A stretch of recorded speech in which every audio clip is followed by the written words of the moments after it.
Apakah bangunan yang rendah atau pendek itu aman dari sambaran petir? Yuk kita bahas mitos tentang hal ini.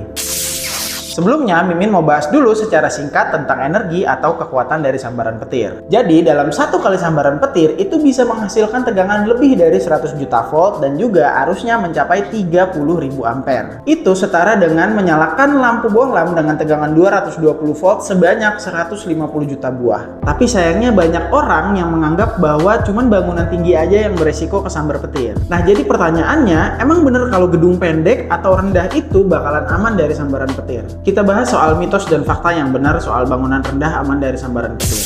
Mitos yang pertama itu, gedung rendah atau pendek nggak bakalan pernah disambar petir. Padahal faktanya, petir itu nggak peduli. Dia tuh bakal nyamber objek apapun, mau rendah, mau tinggi, pasti akan ada resiko sambaran petir. Jadi, banyak orang ngira petir itu cuma bakal nyamber gedung tinggi, tower BTS, menara transmisi, dan lain-lain. Pada kenyataannya, petir itu akan milih jalur resistansi terendah menuju ke bumi. Nggak peduli itu objek tinggi ataupun rendah. Yang jelas, objek dengan resistansi tanah yang paling rendah. Jadi, dalam jurnal Transaction on Electromagnetic Compatibility tahun 2014 yang diupload sama IEEE, dijelaskan kalau struktur yang tidak terlalu tinggi pun bisa menjadi objek sambaran utama kalau memiliki nilai valuasi grounding yang buruk atau berada di lokasi yang terbuka. Contoh, rumah satu tingkat yang berada di tengah sawah itu punya resiko sambaran petir yang lebih tinggi ketimbang rumah tingkat yang ada di daerah perkotaan yang padat. Alasannya, karena rumah yang berada di tengah sawah ini menjadi objek yang paling dominan daripada area sekitarnya. Jadi, ketinggian itu bukan satu-satunya faktor resiko, tapi ada faktor-faktor lain yang berpengaruh kayak kondisi geografis sama kondisi lokasi di sekitarnya.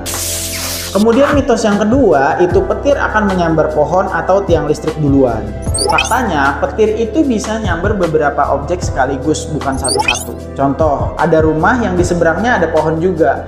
Dua objek ini bisa kesambar secara bersamaan dan di waktu yang sama juga. Terus banyak yang percaya juga bahwa petir itu bakalan nyamber pohon besar duluan sama tiang listrik daripada bangunan. Tapi dalam penelitian Rakoff dan Uman tahun 2003 di dalam bukunya yang berjudul Lightning Physics and Effects, petir bisa memiliki percabangan sambaran atau branch leader dan menyambar beberapa titik secara simultan. Artinya apa? Pohon, bangunan, atau objek lain di sekitarnya itu bisa disambar secara bersamaan. Jadi meskipun bangunannya itu pendek atau rendah, tapi lokasinya berada di dataran tinggi, itu tetap bisa menjadi objek sambaran utama petir.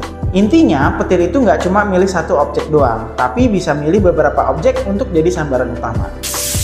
Mitos yang ketiga, bangunan bertingkat 1 aman tanpa sistem proteksi sambaran petir.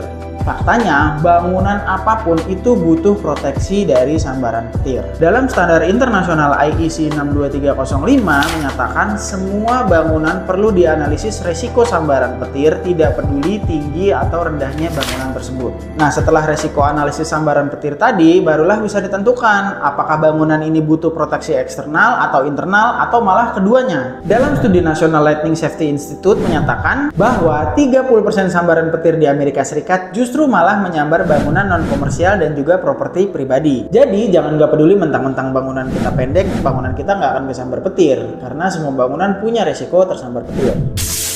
Next, mitos yang keempat itu sambaran petir tidak akan masuk ke dalam bangunan rendah. Padahal faktanya, arus petir itu bisa masuk ke dalam instalasi listrik rumah dan merusak elektronik yang ada di dalam rumah. Ketika petir nyamber kabel listrik PLN yang ada di luar rumah tuh, arusnya bisa masuk melalui jaringan kabel dan masuk ke dalam instalasi listrik rumah yang akhirnya merusak peralatan elektronik yang ada di rumah. Jadi, arus dari sambaran petir ini bisa masuk ke dalam bangunan apapun kalau sistem proteksinya nggak baik. Nah, jadi kesimpulannya, bangunan pendek atau rendah itu nggak selalu aman dari sambaran petir. Mau itu sambaran petir langsung atau sambaran petir tidak langsung. Kita perlu yang namanya memproteksi bangunan kita dari sambaran petir supaya tidak terjadi kerugian atau hal-hal yang tidak diinginkan. Kalau teman-teman lagi nyari buat kebutuhan penyalur petir atau instalasi penyalur petir dan tower, teman-teman bisa langsung chat ke admin Visioter. Semoga videonya bermanfaat.